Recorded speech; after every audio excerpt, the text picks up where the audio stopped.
Hello everyone, myself Amit Kumar, working as assistant professor in Civil Engineering Department, RPIIT Technical Medical Campus. Today we are going to a new topic, types of fluid flow in a fluid mechanics.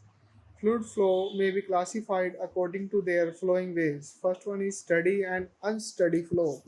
The flow in which characteristics fluid properties like velocity, temperature and pressure and density do not change at a point with respect to time is known steady flow. The flow in which characteristics fluid changes with respect to time at a same point, that fluid flow is known as unsteady flow. Second is uniform on non-uniform flow. The fluid flow in which the properties of fluid like pressure, temperature, velocity changes with respect to time but does not change with respect to their position, that fluid flow is known as uniform flow.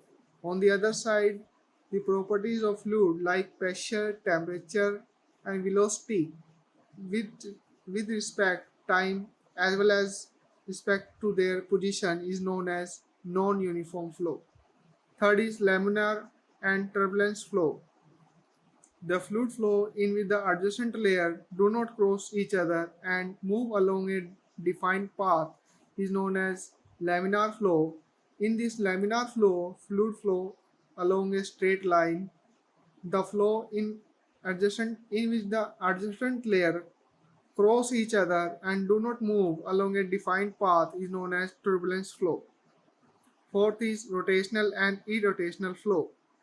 In rotational flow, fluid particles flowing along streamline also rotate their about own axis. That fluid flow is known as rotational flow. On the other side, if the fluid particle do not rotate about their own axis, that fluid flow is known as irrotational flow. Last, compressible and incompressible flow. If the density of fluid varies point to point, this flow is known as compressible flow. If the density of fluid flow remain constant throughout the flow, that flow is known as compressible flow. Thank you.